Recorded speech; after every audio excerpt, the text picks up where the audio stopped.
Assalamualaikum warahmatullahi wabarakatuh. Apa kabar anak-anak soleh dan soleha? Semoga selalu dalam keadaan sehat walafiat. Amin. Jangan lupa untuk selalu menerapkan 5M, yaitu memakai masker, mencuci tangan, menjaga jarak, menghindari kerumunan, dan mengurangi mobilitas di luar rumah. Pada hari ini, kita ada pelajaran pendidikan agama Islam dan budi pekerti. Sebelum kita memulai pelajaran, marilah sama-sama kita mengangkat kedua tangan kita dan membaca doa sebelum belajar. Bismillahirrahmanirrahim. Rabbi zidni ilma warzuqni fahma. Amin. Pada minggu ini kita masuk materi B. Teladan Nabi Nuh alaihi salam. Tujuan pembelajaran. Setelah siswa mempelajari pelajaran ini, diharapkan siswa dapat mengetahui keteladanan Nabi Nuh alaihi salam. B. Teladan Nabi Nuh alaihi salam. Nabi Nuh alaihi salam adalah cucu dari Nabi Idris alaihi salam dan keturunan ke-9 Nabi Adam alaihi salam. Ayahnya bernama Lamik bin Matah. Nabi Nuh alaihi salam diutus ke negeri Armenia. Nabi Nuh alaihi salam memiliki fisik yang kuat. Terbukti Nabi Nuh berusia sekitar 1000 tahun. Nabi Nuh alaihi salam dikaruniai oleh Allah sifat fasih dan tegas dalam kata-katanya, pandai bersyukur, bijaksana, dan sabar dalam berdakwah.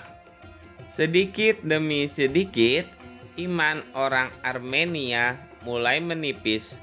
Mereka senang membuat patung untuk menghormati orang-orang soleh, para pahlawan, leluhur, dan para tokoh. Mereka memberi nama patung-patung tersebut sesuai dengan nama tokoh. Dari awalnya yang hanya untuk sebuah penghormatan saja, tetapi iblis membuat dan menghasut mereka untuk menyembah berhala dan meyakini bahwasanya patung-patung tersebut memiliki kehebatan yang dapat melindungi mereka. Akhirnya mereka tidak lagi beribadah kepada Allah Subhanahu wa Ta'ala. Di antara patung-patung yang disembah itu ada 5 patung yang diagungkan, yaitu Wat, Siwa, Yaghus, Ya'uq, dan Nasr. Nah, mulai dari sinilah awalnya manusia menyembah patung atau berhala. Allah Subhanahu wa Ta'ala tidak akan membiarkan manusia yang tersesat selama-lamanya tanpa petunjuk. Maka Allah Subhanahu wa Ta'ala mengutus kepada Nabi Nuh alaihissalam untuk mengingatkan kaumnya agar meninggalkan menyembah berhala dan kembali menyembah kepada Allah Subhanahu wa Ta'ala. Mulailah Nabi Nuh alaihissalam berdakwah kepada kaumnya. Nabi Nuh alaihissalam mengajak kaumnya untuk berdoa kepada Allah Subhanahu wa Ta'ala dan memohon ampun kepadanya atas dosa selama ini yang mereka perbuat dan kembali beribadah kepada Allah Subhanahu wa Ta'ala. Semua itu dihimbau agar untuk dilaksanakan, supaya kaumnya tidak menerima azab dari Allah Subhanahu wa Ta'ala. Wahai saudaraku, aku adalah Rasul Allah. Aku diutus untuk mengingatkan kalian bahwasanya tinggalkanlah patung-patung itu, beribadahlah hanya kepada Allah Subhanahu wa Ta'ala. Nabi Nuh alaihissalam sangat tekun dalam berdakwah. Dengan berbagai cara apapun telah dilakukannya untuk meyakini umatnya. Nabi Nuh alaihissalam berdakwah secara berulang-ulang, baik siang maupun malam, secara terang-terangan ataupun secara sembunyi-sembunyi. Akan tetapi hanya sedikit yang mengikuti seruan dan ajakan Nabi Nuh alaihi salam. Kebanyakan dari pengikutnya adalah orang-orang miskin dan para pekerja kasar, dan jumlahnya hanya 80 orang.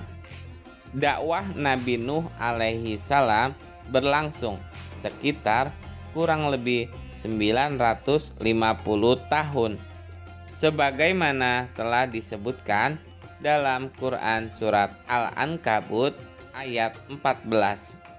Dan sungguh kami telah mengutus Nuh kepada kaumnya, maka dia tinggal bersama mereka 1000 tahun kurang 50 tahun.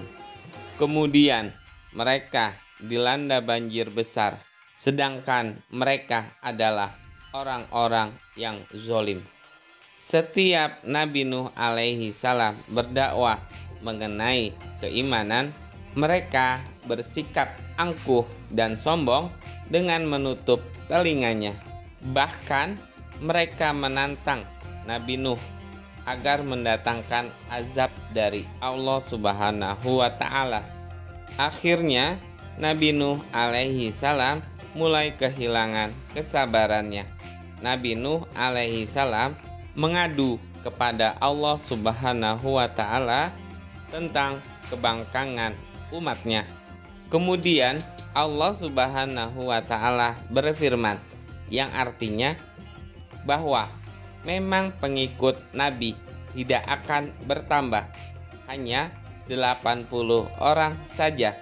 Selebihnya mereka semua tidak akan beriman karena mereka sudah tersesat. Setelah jelas ketetapan Allah Subhanahu wa Ta'ala bahwa mereka tidak akan beriman, maka Nabi Nuh alaihi salam memohon kepada Allah Subhanahu wa Ta'ala, "Ya Tuhanku, janganlah Engkau biarkan seorang pun di antara orang-orang kafir itu tinggal di atas bumi ini. Sesungguhnya jika Engkau biarkan mereka tinggal, niscaya mereka akan menyesatkan, dan mereka tidak akan melahirkan selain anak yang berbuat maksiat lagi, sangat kafir." Quran Surah Nuh ayat 26. Doa Nabi Nuh dikabulkan oleh Allah Subhanahu wa Ta'ala. Kemudian Allah Subhanahu wa Ta'ala berfirman, "Dan buatlah perahu itu dengan pengawasan dan petunjuk wahyu kami, dan janganlah engkau bicarakan dengan aku tentang orang-orang zolim. Sesungguhnya mereka itu akan ditenggelamkan." Quran Surat Hud ayat 27. Setelah Allah Subhanahu wa Ta'ala memerintahkan kepada Nabi Nuh alaihissalam untuk membuat perahu yang besar, kemudian Nabi Nuh alaihissalam beserta pengikutnya membuat perahu besar seperti perintah Allah Subhanahu wa Ta'ala. Perahu itu terbuat dari kayu yang berasal dari pohon-pohon yang berada di sekitar mereka. Ejekan kepada Nabi Nuh alaihi salam semakin menjadi-jadi karena mereka melihat pembuatan perahu itu sangat aneh, apalagi mereka tinggal sangat jauh dari laut. Hahaha, lihatlah apa yang dilakukan Nuh bersama orang-orang itu. Mereka membuat perahu di atas bukit. Ini merupakan bukti bahwa Nuh dan pengikutnya telah gila. Apa yang kalian buat? Bikin kapal ya untuk berlayar di tengah-tengah hutan. Ahahaha. Gitulah ejekan dan hinaan orang-orang yang tidak mau mengikuti Nabi Nuh alaihi salam. Nabi Nuh alaihi salam beserta pengikutnya tetap sabar dan tekun untuk menyelesaikan perahu tersebut. Akhirnya perahu tersebut telah selesai. Kemudian Allah Subhanahu wa Ta'ala memerintahkan untuk mengumpulkan binatang sepasang-sepasang, jantan dan betina. Semua diangkut ke dalam perahu bersama orang-orang beriman, termasuk keluarga Nabi Nuh alaihi salam, kecuali istri dan salah satu anaknya yang bernama Kan'an. Sementara itu, langit menjadi gelap, angin bertiup kencang, petir menggelegar, hujan sangat lebat, dari tanah memancar air sangat deras, dan rumah-rumah penduduk. Dengan cepat, air membanjiri bumi. Makin lama makin tinggi, air pun menenggelamkan rumah, pohon-pohon, dan orang-orang yang berada di luar perahu Nabi Nuh alaihi salam. Ketika Nabi Nuh alaihi salam melihat sekelilingnya dari atas perahu, Nabi Nuh alaihi salam melihat anaknya yang bernama Kan'an sedang menyelamatkan diri.